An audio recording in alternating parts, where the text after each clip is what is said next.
I belong to a club, one that I did not nor would ever ask to join. In fact, none of the members want to belong. It's an odd club. Members come from all walks of life and are thrown together. We do not want to belong, and by all means, we do not want new members. Misery loves company does not apply. The dues are unforgiving. The price, your child's life. New members joined us on Friday, December 14th, 2012 in Newtown, Connecticut. Like all members, they did not apply and we did not recruit them. Each member has a unique story and has experienced their own personal hell. Though many of us can relate to each other and share a similar kind of hell, for some, the only commonality we share is that we have buried our babies. Whether our babies died in the womb, never drew their first breath, spent only a finite amount of time on this earth, fought a horrible disease, battled drugs, or took their own lives. No matter the details of our story, burying your child is hell. I have been a member of this club for 2 years. With each story I hear, I think, I can feel their pain. It is truly a living hell. A bereaved parent's pain is unimaginable to those not in the club. Our precious daughter, Madeline, was 16 months old. Although considered medically fragile, she died suddenly, within minutes, before our eyes. The trauma of Madeline's sudden death and surrounding circumstances haunts me. But if there is any comfort, I know she was in loving, caring hands. There is no comfort that can come from your child's life being taken by an unspeakable act of violence and terror. The parents and families of those precious children who lost their lives at Sandy Hook are in a hell that only some club members can fathom. It is a living hell that exists for those whose children had their lives taken at the unforgiving, brutal hands of another. It is heart-wrenching to know that their children experienced unspeakable terror, fear, and pain in their last moments, and there was nothing they could do to protect them. The horror of these children's last moments and wondering how their families will ever learn to live without their child. Those images have played on a loop in my head since that December day. I heard on the news about a few more kids being laid to rest in Newtown, Connecticut. My initial thought, those kids are someone's babies. Don't they deserve more than that?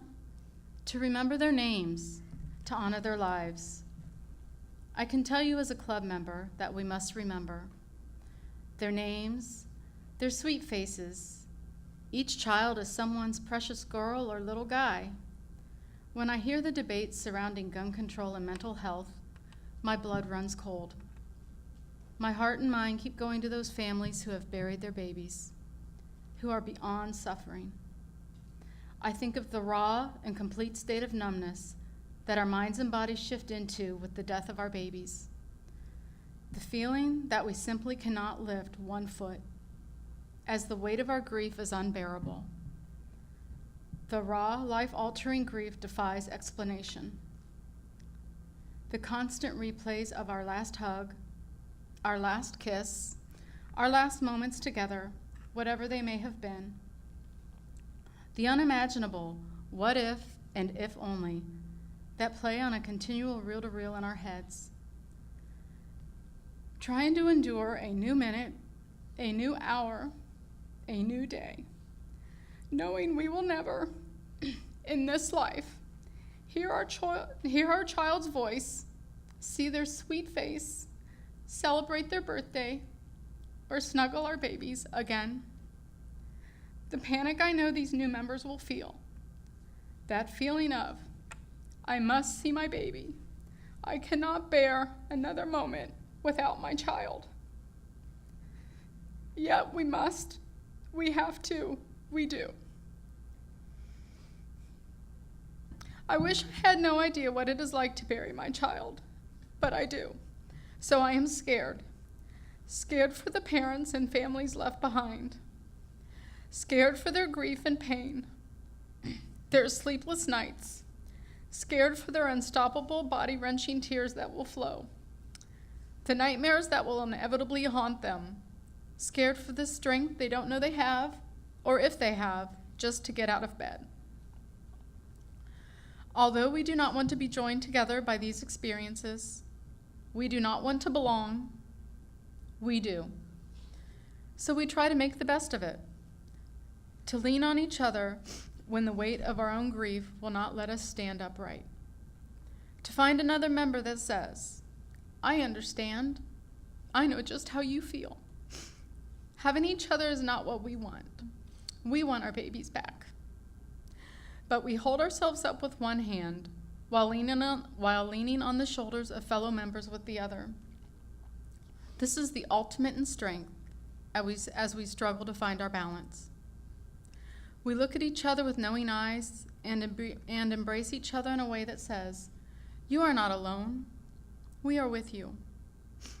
Grief is a marathon, a perpetual marathon, not a sprint. There are too many hurdles to clear. It is a test of endurance that no one wants to try to pass. Many of us gather strength from each other in our club. Many of us just simply endure.